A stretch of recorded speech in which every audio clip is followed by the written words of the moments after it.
Is this a joke? Well, let me break it down to you what I'm talking about. You got some people out there that, get their information from the street level or from some rapper or something like that, and they say something along the lines like this gentleman right here, JLX Plugger. Is this a joke? You're supposed to tell people don't buy diamond gold watches. You gotta buy gold instead. You fucked up by putting all these diamonds on it, so to speak. And there's a lot of that, right? You saw a video that me and Dan did about fully iced Rolexes that a customer was looking for. We were showing him two-tone options, okay? And he's like, hey, you took this beautiful plain Jane watch, which is $15,000.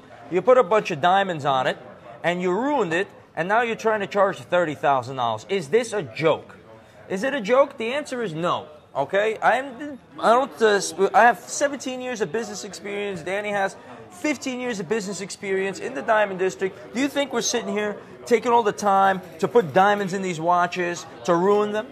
No, it's a business. And I'm going to tell you about a little bit about money, a little bit about these assets, a little about what's going on so you would understand, not on a street level, you put diamonds in a watch and it ruins it. That's stupid. Okay? That's not the way it is. And I don't want to mean that in a derogatory word or a derogatory term for this guy or anybody else that thinks that. I want you to know what the truth is, because perhaps that's why you're watching this video to begin with. So, a $15,000 plain Jane, fully iced, $30,000. Couldn't be easier. Double the price, you ice it, you drill all the holes, so on and so forth. Does this become worthless now? Then why am I putting in diamonds and why am I spending my money? You think I get this for free? You think I want to take a $15,000 watch, put $15,000 worth of diamonds on it and lose all my money? I do it because there's a demand for it. Hip-hop has a demand. It's changing the demand of watches around the world. Migos wearing Patek Philippe and Audemars. Now everyone's wearing Patek Philippe and Audemars, so on and so forth. It really has a powerful impact on the watch market. And as the years go on, there's going to be more and more demand for fully iced watches. That's why we're doing it. However, a Chinese grandpa in Beijing is not going to want a fully iced watch, okay? He's going to want a plain Jane. And there's a hell of a lot of people that want it in plain Jane. So if you keep it with the stickers on, you're going to make more money over time. By not touching this watch, it'll be a great investment you'll never lose with this timepiece. However, just because you put diamonds on it doesn't mean it's worthless. It means you have to find another buyer. You didn't fuck it up, you didn't do this, you didn't do that. You have to find another buyer for the timepiece. And that buyer is increasing and multiplying as the years go on, and hip-hop style is going to be more popular. Elite, iced out watches. So over the years, you're still going to do well.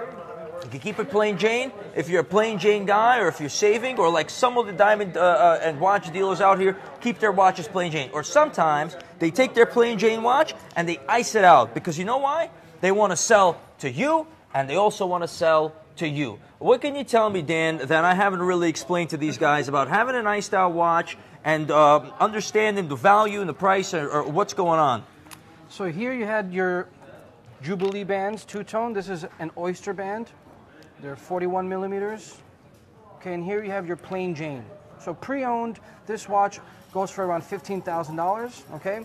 And fully iced out, it goes for around $30,000. Now these are very special introduction price only for people watching these videos, for our most educated consumers. Anywhere else, and any one of my sales guys will sell you this watch for $35,000 all day.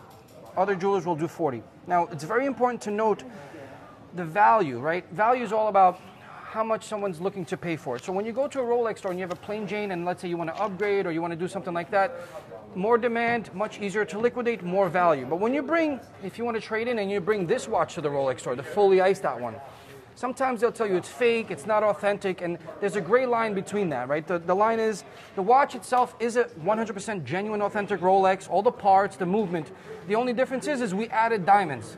And of course, if Rolex did the same type of job, it would probably cost about 5-6 times more. Like the GMTs, they're fully iced out, so on and so forth. But you're able to get a fully iced out watch at a fraction of the price. Now Rolex won't consider it an authentic Rolex at this point, but that doesn't mean anything, because you're worried about your money, not what Rolex thinks.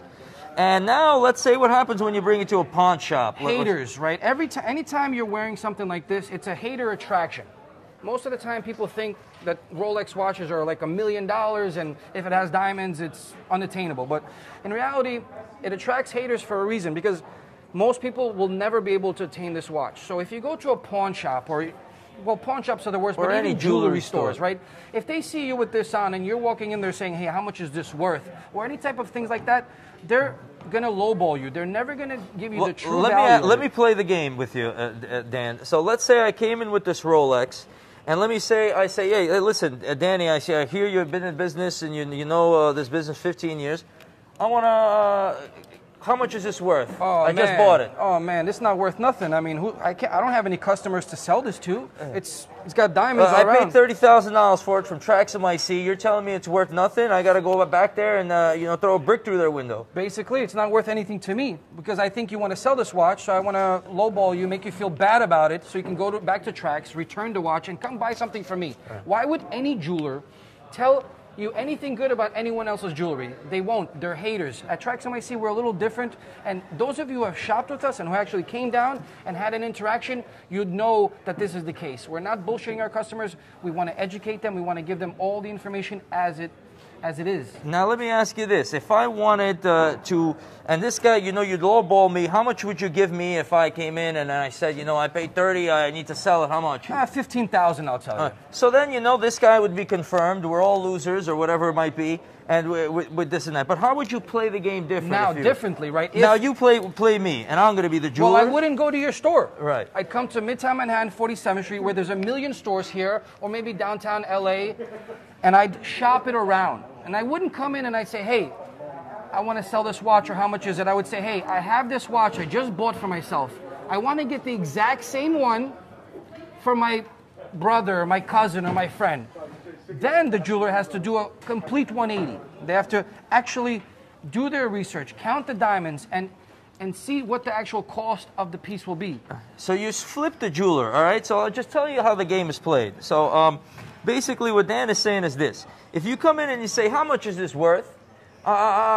Then they're going to be like, hey, it's worth nothing. Give it to me for free. I'll give you a bus pass, and thank you for this watch. It's incentive. Worthless. They have no incentive. However, if you come in and say, hey, listen, this is my friend's watch. I want one just like it. How much is it? The price is going to be, for a watch like this, $40,000. They went up. They went this. They went so that. When he hits you with $40,000, you say, hey, listen, I just got this for $30. I'm willing to take a small loss or a small gain. Let's make a deal. Then he can't tell you $15,000. He just told you $40,000.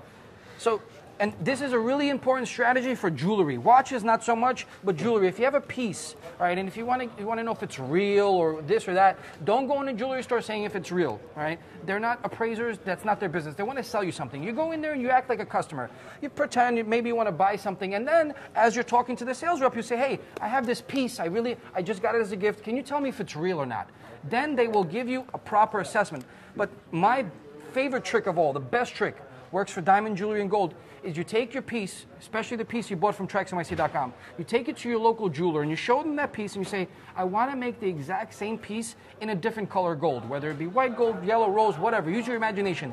What they're going to do is they're going to weigh the piece, they're going to count every little diamond, they're going to do their calculations, and then they're never going to tell you the price. They're going to show you a calculator. When they show you the calculator, I guarantee you the price that they give you is going to be way higher than our price. Now, how can I guarantee that?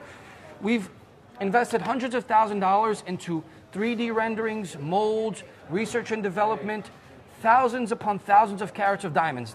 The goods that we're buying, other people have no access to this. We're huge with the diamonds and huge with production and everything that keeps the prices low for our organization that people can't compete with.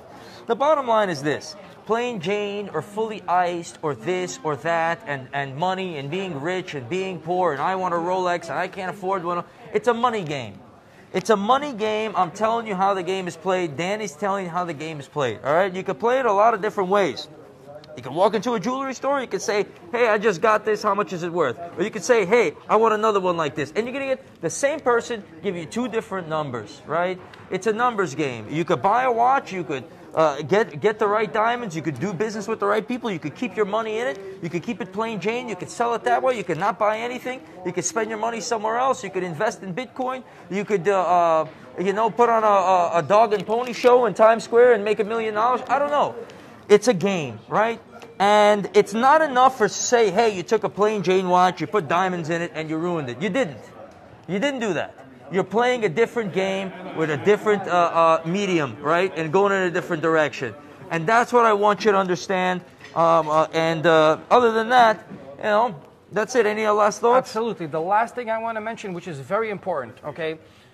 You want to buy in at the right time. For example, if you overpay and you go to Atlanta and then they sell you the watch we're selling for $35 for $50,000, you're never going to get your money back. You just overpaid.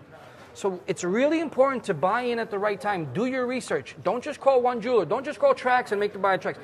Price this out. Go somewhere else. Get a quote, and you'll see that our service, our layaway policy, the fact that we give you a warranty, an appraisal, the fact that we have people standing by to answer your calls and do live chat is a huge, huge thing. Yes, you can save a couple $100 or 5–10% somewhere else, but do you really want to do that?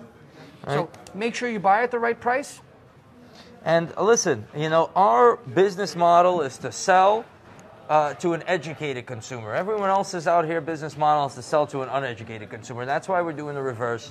We're telling you what's up. We're giving you the prices up front. We're not like, yeah, hit me up, I'll get you a price and all this stuff. You're not going to hit me up. You're not going to hit him up. We're busy. We're building a business. We're not building jewelry all day long. If you want to hit up, we built an incredible staff.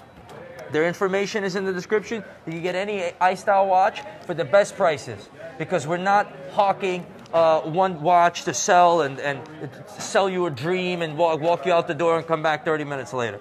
Right? If you want to work with us, you know what it is. If you don't want to work with us, you're armed with the information to give you a perspective on what's going on. Hit TraxNYC.com for all your gold and diamond jewelry needs.